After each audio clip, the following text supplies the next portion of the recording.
Strange things are unfolding in hospitals worldwide, but no one is talking about it. In one of the darkest years in human history, people's lives are shrouded in mystery. With fewer people catching the virus, you should reasonably expect hospitals to see a decline in emergency department visits, but somehow, the opposite is happening. Throughout the country, even in places that are not considered COVID hotspots, emergency rooms are absolutely overrun with seriously ill patients, forcing hospital staff in many cases to provide care in the hallway because every bed is already occupied. But no one knows why. This video by the Atlantis Report highlight what is happening at hospitals all over America and around the globe.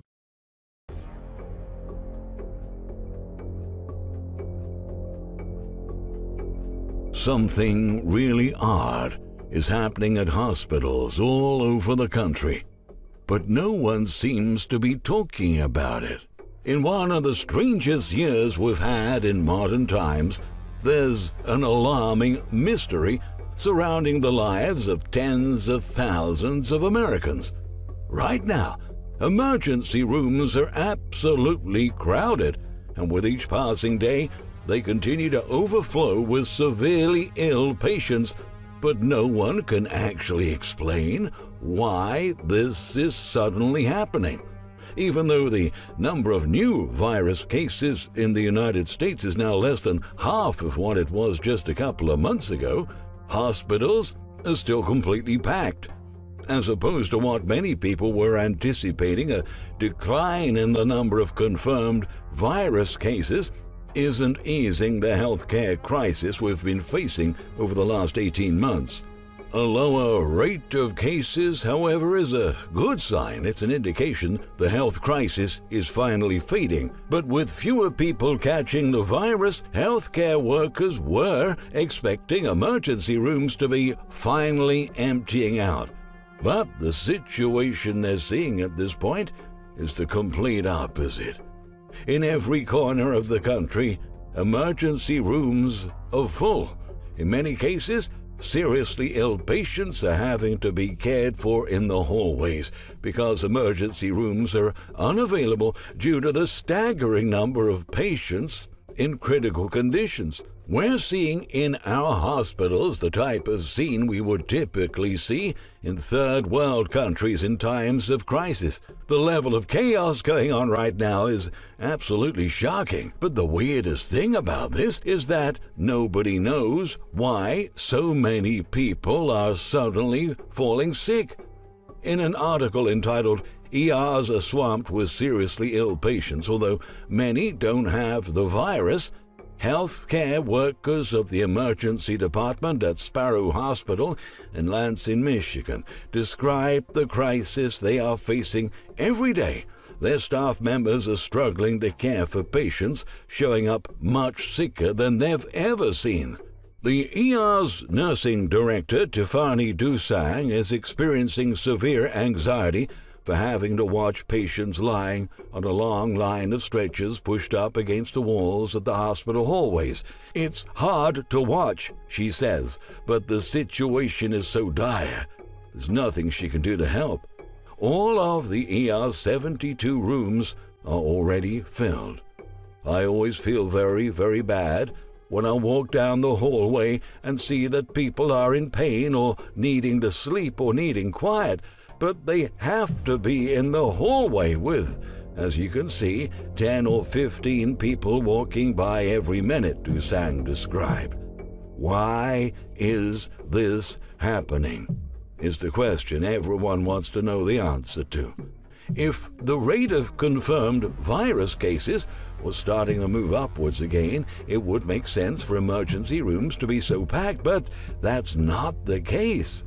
And even in parts of the United States where the rate of new virus cases isn't overwhelming the health system, patients are showing up to the ER much sicker than before the COVID-19 sanitary outbreak, and their diseases are far more advanced, so they need more complicated care. In theory, emergency departments are meant to be temporary alternatives for patients to receive urgent care. They usually just stay long enough to be sent home with instructions to follow up with primary care physicians or stabilized enough to be transferred to inpatient or intensive care units. But now, these long-term care units are overflowing too, and that is contributing to making the situation in emergency rooms even worse.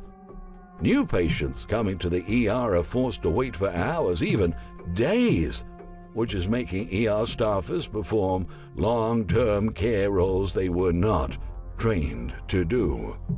The situation is getting so complicated that even people who arrive by ambulance are not guaranteed a room. The head nurse has to run triage and screen those who absolutely need a bed and those who can wait or get treatment on the hospital's hallways. I hate that we even have to make that determination, Dusang lamented.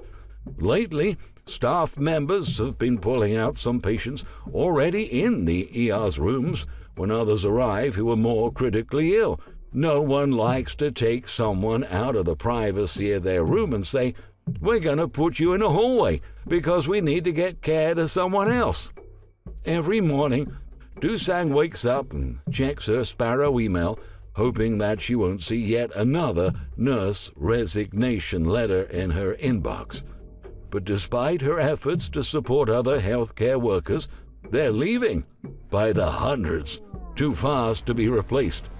They have been seeking higher-paying jobs as a travel nurse, for example, or trying a less stressful type of nursing, but many are simply walking away from the profession entirely.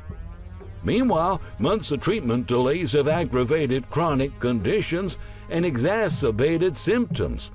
According to the hospital's doctors and nurses, the severity of illness ranges widely and includes abdominal pain, respiratory problems, blood clots, heart conditions, among other diseases. And this is happening all over the nation. We're hearing from members in every part of the country, said Dr. Lisa Moreno, president of the American Academy of Emergency Medicine. The Midwest, the South, Northeast, the West, they're seeing this exact same phenomenon. Heart conditions are in fact one of the most commonly mentioned health diseases in the past few weeks. Several cases involving young, healthy people have made the headlines recently. For instance, a report published a couple of days ago by Patriot News told the story of a healthy high school soccer manager who greatly enjoyed his team's championship victory Saturday. Later that evening, he faced a sudden and fatal cardiac arrest. Now, late student Blake Barclage's high school is mourning this untimely tragedy. According to local reports, the incident occurred at LaSalle College High School in Montgomery County, Pennsylvania. In a letter to parents, the school announced that the school experienced an unexpected heart failure that ended his life prematurely. In a nearby city in the same state, a healthy 12-year-old boy's life was taken too soon because of an issue with his coronary artery. As Pittsburgh Trib Live reported, Jason Kidd of Bridgeville, Pennsylvania, suffered from a congestive heart failure involving his coronary artery, according to the Allegheny County Medical Examiner's Office. The 12-year-old boy was warming up for school basketball practice at Chartiers Valley Middle School when the tragedy occurred. Jason collapsed, then was rushed to a local hospital where doctors said he arrived too late. Jay Kidd wrote in a letter to school parents, "We never expected anything like this to happen to our family. Jason's heart stopped during basketball practice and they could not bring him back. We commonly see heart problems affecting adults and elderly people with other underlying diseases such as diabetes, high blood pressure, and high cholesterol levels. The fact that this is happening to healthy young people is not only odd, but extremely worrying. Even athletes with perfect health records are suffering from heart attacks these days. Over the weekend, Barcelona striker Sergio Aguero suddenly collapsed on the pitch during a match against Alaves. The 33-year-old Argentinian athlete was examined by medical staff at the stadium, and then he was taken to a nearby hospital to undergo further examination. The first-team player, Sergio Aguero, reported chest discomfort and has been admitted to the hospital for a cardiac exam, the team said in a statement following the game. Aguero has been diagnosed with cardiac arrhythmia. That's a condition in which the heart's beats don't work properly, causing the heart to beat too fast, too slow, or irregularly. Unfortunately, cases of young, healthy people suffering from heart complications are becoming all too common.